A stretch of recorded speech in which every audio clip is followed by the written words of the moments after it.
Lee Truelove and myself are here today at the Green Farm Collective Open Day, and we're having a quick catch up on the NCS project Work Package 4, where we're looking at end uses for homegrown beans in livestock rations. Back end of last year in November, we did quite a lot of experimental work with Jos Houdijk from SRUC and Dave Davis as well from Silage Solutions.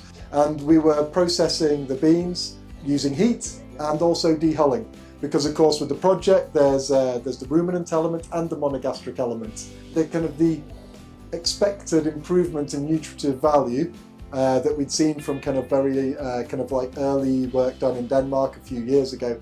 It actually appears to be borne out in the results so far, although that's still kind of in progress. And what you can see is a clear correlation between kind of the intensity of the roasting and the protein solubility. And what's great is actually since we caught up last, ILVO, which is a research organisation in Belgium, is actually going to perform in vivo analysis, which is going to be absolutely fantastic for helping dairy nutritionists know exactly what's happening to the bean in the roasting process, and enable them to really accurately produce those diets and allow the substitution of soybean meal, whether full or partial, in the trial work that we've got coming up. So what are you thinking then we're going to be able to do going forward? Well, we think that, and there's been scientific research done actually over quite a lot of years, this is not a new topic, that dairy cows can be fed UK homegrown proteins, particularly beans, maybe some other elements such as rapeseed, but they can be fed that and we can remove soy from the diet. There really is no need for it. It's just that we've got in the habit of using it because it's reliable, it's consistent, and feed compounders find it very easy to buy a boatload of soya. Whereas UK proteins is a bit more variable. Variable in quality but also availability. So that variability is really very difficult for planning. So a lot of our farmers think that soya is the best option because they've never really been offered, in recent memory, a clear choice. So the two farmers that we've now done a trial with, and it is a very early trial, it's just almost proof of concept without getting too hung up on measurements, etc. So two farmers have, just in the last month of the housing period, so the bad weather's been really difficult for many reasons, but it was actually quite handy that the cows had gone out on these two farms. So in the last month of their housed period, they swapped out soya straights. So these are farms that are on TMR, so they're feeding some straights. Swap that out for beans, and we need to get the data and we need to get the results. But the farmers are happy with the results. The cows found it palatable. They consumed it. And there was no noticeable drop in milk yield or change in milk quality. So just the initial sort of gut feel is right, but what we need to do is obviously take that through now to a proper measured data capture, and on probably 10 farms, autumn winter 24, and then we can have maybe a whole 6 months, 7 months. We could have some herds that might change 1 month to the next and back again, so we can see what the variability tricks through. And you know what you touched on earlier about the replacement of soya, or the substitution of soya with homegrown proteins. The equipment that we are doing the trial work on, it's equipment that can actually operate at a farm level. This isn't something that's going to exist only in a feed mill. This isn't kind of some kind of a magic formula. It's actually something that your members could have at a farm level or even at a cooperative level to enable kind of like the wider adoption of homegrown proteins in the rations for the dairy cows. So that's quite exciting.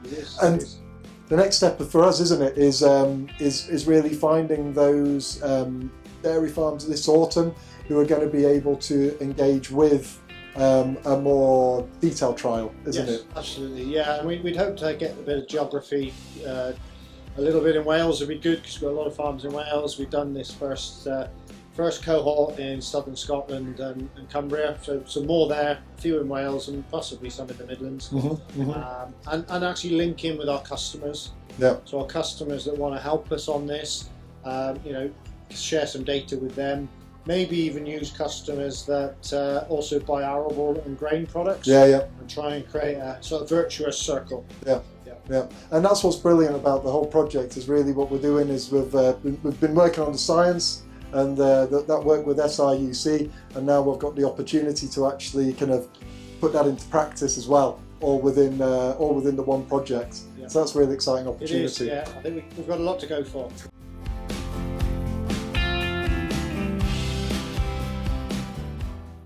Hi, I'm Jack Hannam. I'm a reader in soil science here at Cranfield University. Hi, I'm Emily Guest. I'm a research fellow in soil and plant science here at Cranfield University. We're involved in the really exciting NCS project, and our role is looking more at kind of experimental facilities. So it's trying to understand a little bit more about the mechanisms of legumes, nitrogen fixation, their benefits to things like soil health, most importantly of all trying to measure the impact on greenhouse gas emissions by using legumes in rotations. So our experiment as part of the NCS project is going to be within this giant 9 metres tall glass house, which is one of the Agritech centres. And it's 9 metres tall because we've got this gantry-based sensor system which can scan the plants throughout their life cycle here. Let's go take a look inside.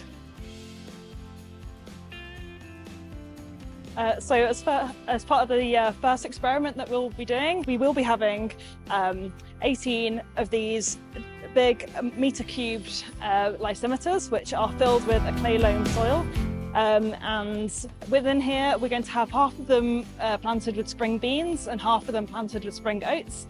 And then after those have finished growing and being harvested, all of the lysimeters are then going to be followed with a wheat crop. That will enable us to see what benefits the leguminous crop has given to the following wheat. So we're going to be measuring lots of different things throughout this experiment. We've got soil moisture probes here. We've got tubes which you can put cameras down to look at the roots, look at things like nodulation and root biomass, and see if that correlates to things like biological nitrogen fixation. We're going to be doing some scanning to see whether that correlates to biological nitrogen fixation as well, with things like crop cover or NZVI, for example. And we're also going to be measuring greenhouse gases on a weekly basis. So what we're going to be doing is having a collar within the soil and then putting a chamber on top to measure the fluxes from the soil.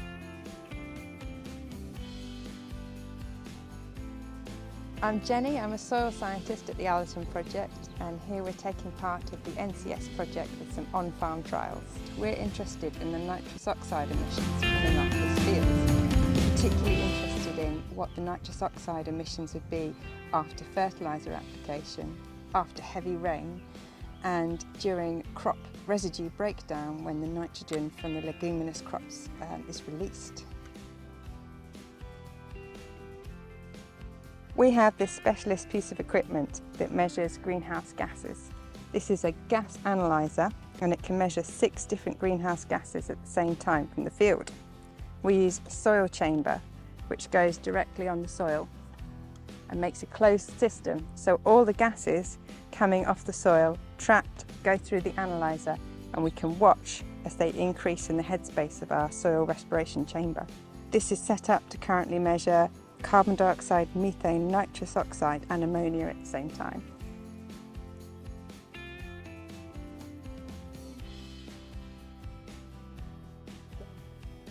I'm Becky Howard from PGRO. I am the project manager for the NCS project, which is really about increasing pulses and rotations to help reduce the impact of climate in arable cropping.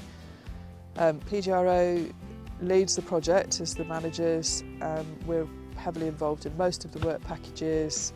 Today we're at our Stubton trial ground in Lincolnshire, where we have our experimental platform trial looking at availability of nitrogen following beans compared to wheat crop, and also including an intercrop bean and wheat. So you can see our beans are looking really good this year. They've grown a huge amount in the last couple of weeks, and these are winter beans. What we're doing is we're taking quite a lot of measurements in these blocks. So we've got non-replicated blocks, so effectively a strip trial, which is what our farmers are doing within the NCS project.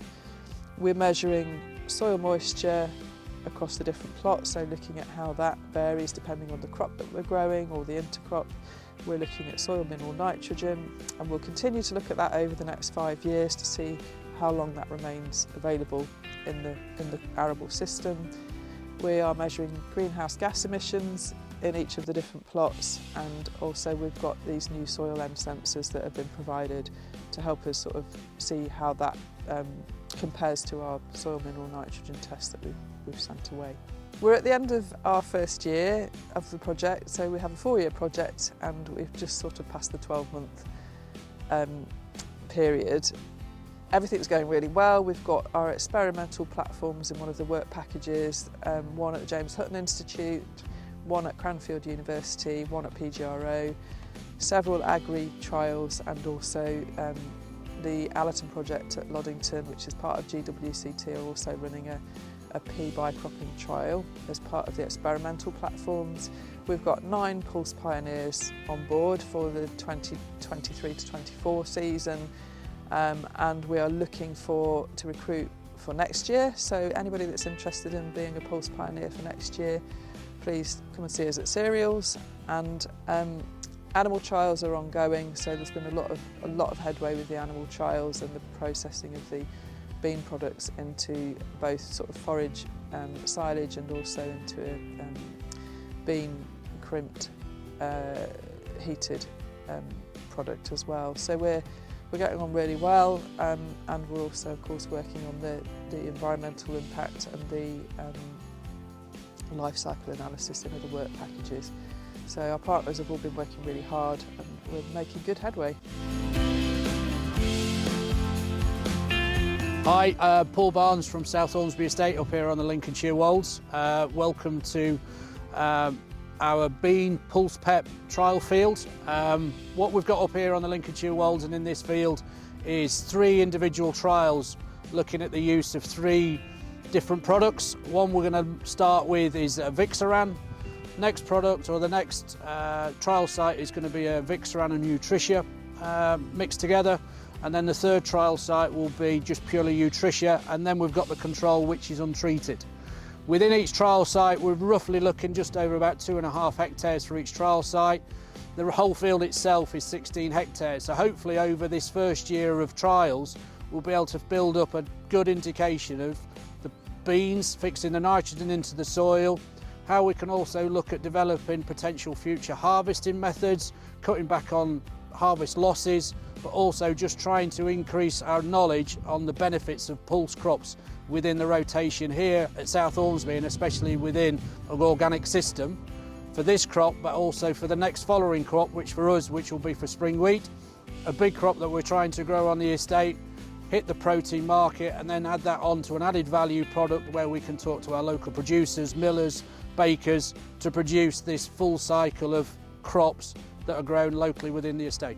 I think what the outcome would be, and it'd be great for us as farmers, is I know there's been a little bit of uncertainty about growing pulse crops, but if we can display the benefits, certainly on the nitrogen fixation and also within the rotation itself, and also potential future uses for the bean crop.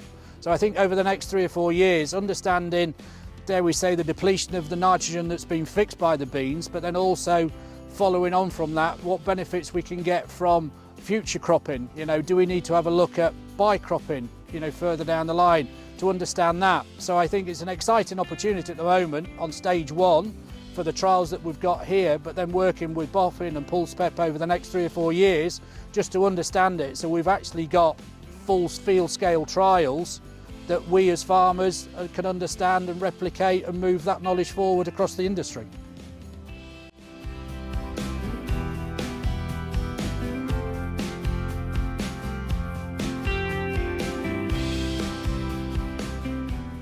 Hi there, I'm Will Oliver and we're here in one of our bean fields in Leicestershire, and beans is a really important crop to us because we grow a lot of first wheats. We're also growing maize, but it's really good to get that early entry for a first wheat, so it's a really good break crop for us.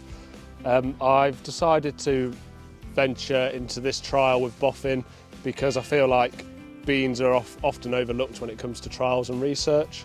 There's definitely more scope in improvement with yield. So in this field we're doing a tramline trial in the middle of the field where we've treated the majority of the field with Levy, which is an Alatis era fungicide for chocolate spot, and we've missed 2 tramlines, and then we've given them a dose of QLF Boost, and then we've also left a tramline blank, and then we've also had some which has had Levy and Boost. So we're seeing a good mix of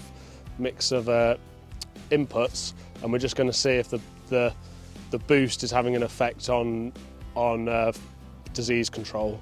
I'm hoping to see which system might work best. It's a really good year to do it this year because it's warm and wet. Last year was quite a bad year for chocolate spot, and I think we're going to see the same thing this year. As you can see, we've got quite a tall crop of beans here, so they are worth the input, they are worth the spend. But if we can learn to get the best out of this crop going forward, it's going to bring our rotation a lot of benefits.